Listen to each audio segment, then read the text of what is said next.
Direct News TV. November 30, 2023. Nigerian woman jailed for the blasphemy for 18 months over WhatsApp message. Lagos, Nigeria, for sharing a message among her co-workers that criticized a mob action last May, Rhoda Yiyu Jatta has spent the last year in police detention on charges of blasphemy towards Islam. The healthcare administrator with the Warji local government in Bauchi, northeastern Nigeria was arrested a few days after forwarding the video condemning the burning to death of Deborah Yakubu, a university student in Sokoto, another state, over alleged blasphemy. Prosecutors allege that by sharing the video, Jatta, then 45, committed multiple offenses of inciting disturbance, contempt for religious creed, and cyberstalking. Last Monday, a Bauchi State High Court rejected her no-case submission. Kola Alapini, lead counsel at Abuja-based non-profit Foundation for Religious Freedom who is familiar with the case, told Al Jazeera that the defense team is expected to make a case when the court sits again in December. If found guilty, Jatta, a mother of 5 and Christian, could be sentenced to a few years in prison, he said. The court's decision has sparked public outrage in parts of Nigeria, a country with a history of religious extremism. This really shows how far extremism has permeated deeply into our institutions, said Ndikedo, politician and executive director of Dainidari, an advocacy group for women's rights in the Middle Belt region, as central Nigeria is often referred to. You will lock a person for just forwarding a message because you don't think that it favors what you believe in? I don't think that has any place in our society today. Highly restricted. Half of Nigerians are Muslims and a slightly smaller proportion, 45%, of their compatriots are Christians, but Nigeria is officially a secular country whose constitution allows for freedom of speech and religious association. For decades, religious tensions have found their way into many facets of life in what is also an ethnically diverse country. This is most pronounced in northern Nigeria where many states have adopted variations of the conservative Islamic law since the country's return to democracy in 1999. Before and after the law, dissenting beliefs and opinions or actions deemed to be blasphemy have routinely sparked riots, mob action, or jail sentences in the region. Across the north, judgments critics of Islamic law consider harsh, including death by stoning, have been handed out repeatedly. This has also been the case in Bauchi, one of Nigeria's 36 states, which is wedged between the predominantly Christian Middle Belt and the mostly Muslim Northeast. The state adopted Islamic law in 2001. Nigeria is one of the 12 countries in the world that still criminalizes blasphemy and one of the 7 where it is punishable by death, according to Alapini.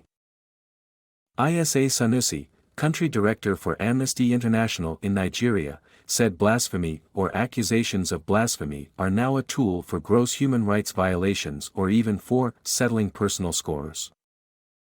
Repeatedly, Nigerian authorities failed to uphold and protect human rights by making sure that people are not either killed or attacked for expressing their opinions, he told Al Jazeera.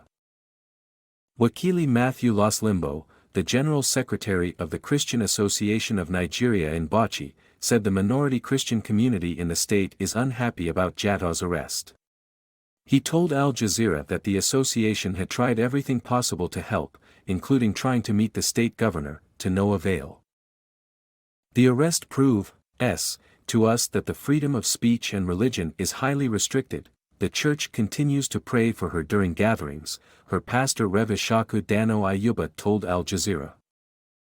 The Bauchi state government did not respond to a request for comments.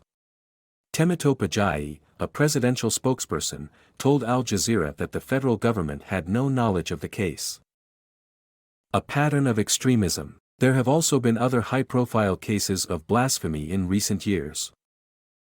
Mubarak Bala, an atheist and president of the Humanist Association of Nigeria who was arrested on the allegation of a blasphemous post on his Facebook account, has been in detention since 2020.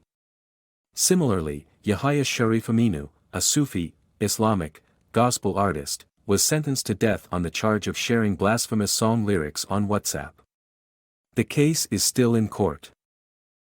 Amnesty International has called for their immediate and unconditional release, as well as protection of their rights afterwards. Nigerian authorities must wake up to their national and international legal obligations to protect and promote human rights, including the right to freedom of religion, Amnesty Director Sanusi said. In August, the United Nations Special Rapporteur on Freedom of Religion or Belief released a statement on the issue. We express concern over the criminalization of blasphemy in Nigeria contrary to international human rights law and standards and the rising episodes of violence relating to accusations of blasphemy targeting religious minorities in Nigeria, it said. According to Sanusi, the latest case underscores the need for justice through a fair trial of all people suspected of responsibility for mob violence to deter would-be perpetrators. After Yakubu's lynching in Sokoto, the arrested perpetrators were let off the hook due to the negligence of the prosecution who refused to show up at the court hearing. In contrast, since Jatta was arrested by the police, she has been denied bail and her family has been in hiding for fear of violence against them.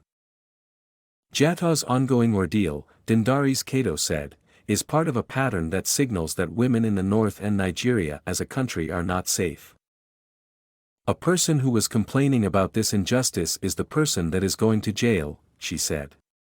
Extremism takes out women and it is just disheartening. This means that women are not safe and we need to speak. Last August, the Sultan of Sokoto, considered the leader of all Muslims in Nigeria, told new recruits in the one-year mandatory National Youth Service program that Islamic law would not apply to non-Muslims among them.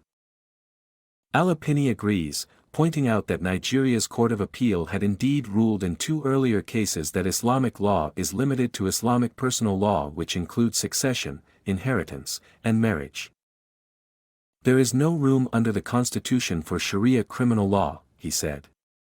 The Sultan, of Sokoto, is right when he says the Sharia law is not supposed to affect non-Muslims. In fact, the Sharia criminal law should not have been promulgated in the first place.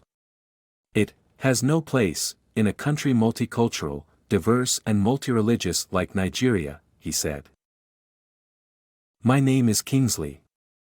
Please like, share, subscribe and hit that notification bell so you can be the first to be notified whenever we post. You won't regret it.